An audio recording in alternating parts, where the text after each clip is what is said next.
Hello and welcome to a new video. Joe behind the camera as always, parkour community from London, and my back. Today we have the Feiyu SCORP Mini Gimbal Stabilizer. We're gonna review it and test it after the intro.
There we are again. So we're gonna review a new gimbal, very versatile. We're gonna explain why, and we're gonna start actually by the compatibility of the stabilizer.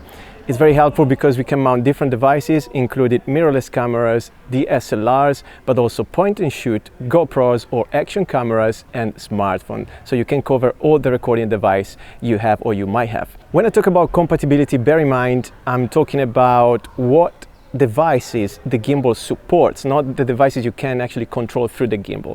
So now we're talking about the connectivity and exactly which devices we can control through the gimbal. And via the cables we can control Sony cameras. For example, today we tested it with the Sony a7R III, and I can record and use some of the features of the gimbal through this cable. Via Bluetooth we can record on smartphones, so some features are working with smartphones via Bluetooth.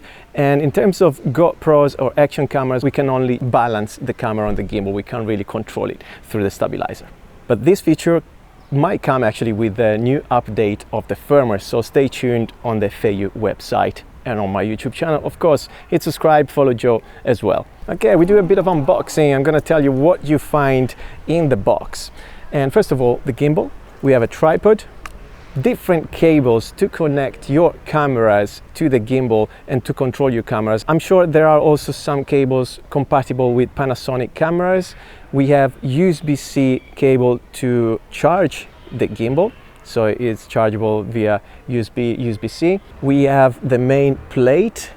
Also, we have a quick release plate that goes over the main plate, and that supports Arca Swiss plates, Arca Swiss mounts as well.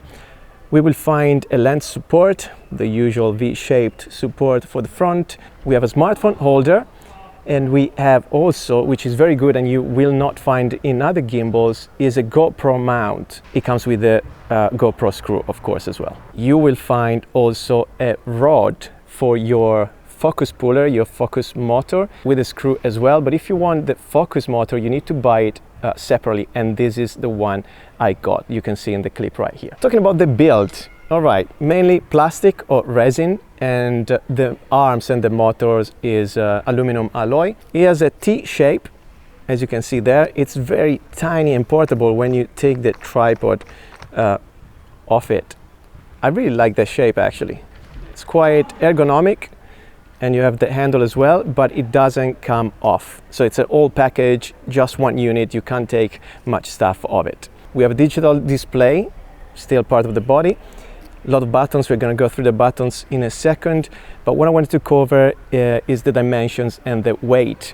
The weight is 787 grams. Dimensions, we talk about 228 millimeters by 179 by 272. Again, very portable and light. Locking system, as always, I mention it for balancing and mounting your device on top of the gimbal. So we have two different locking systems actually. One is for the arm itself, which is very easy to use. As you can see there, we have one here on each arm, literally. And then we have a wheel, a dial. And with this one, you can actually slide the arms accordingly to the device you've got on top of the stabilizer. In terms of payload, the gimbal can support cameras or devices up to 1.2 kilos, but of course, it all depends on the shape of the camera as well. Always keep it in mind when you're using a stabilizer. For example, a Blackmagic camera will not be supported on the gimbal. But Sony cameras, yeah, they're very compact, so it works really well. Running time, batteries take 1.6 hours to charge, and they run up to 13 hours, so you can roll all day during your shoot. You will not have any issue with that. We're going to talk about the buttons and the modes. So many features and different modes I haven't seen anywhere else before. The one I want to show you, actually the first one, is that thing here. So I'm not sure how you call it, right? You can check it here. For each press of the button, you can control different modes of the gimbal. So if you press it once and then you use the focus wheel, you will use the pan of the gimbal. If you push it twice, you're going to use the roll mode. 3 times, you just use the tilt of the gimbal. It's really cool. Then we have the usual trigger in the front. If we use it twice, the gimbal will go in standard default position. If we press it 3 times, you go in selfie mode. If you press it 3 times again, go back to default position. We have an FPV button.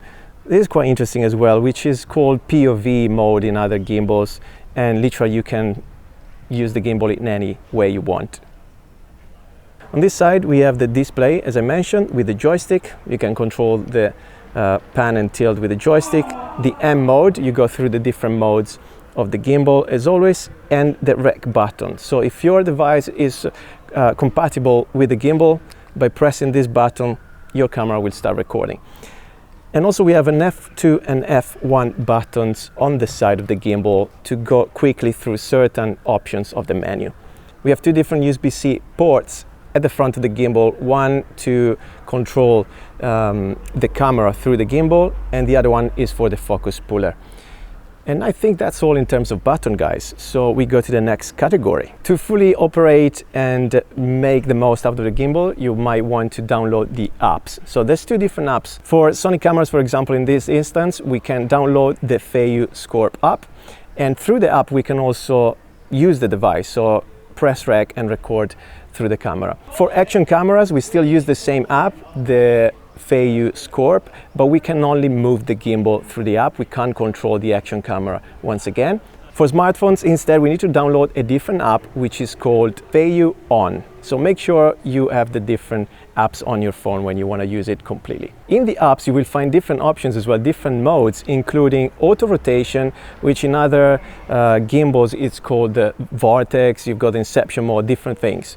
So the gimbal will start rotating on its axis, but also you can get the motion time lapses, which is very cool. And the gimbal will take photos and move around basically your trajectory, but also you can do panoramas, and you have a motion tracking option there if you want to move around and follow your subject. I'm sure you want to know about the price, and you can see it in the text down here, and also in the description tab you can find all the links of the products we are using today. Go and check it out. So we thank you for watching, Joe and me. Go and subscribe to Joe, subscribe to the channel, and we will see you in the next video. This is the Feiyu SCORP Mini.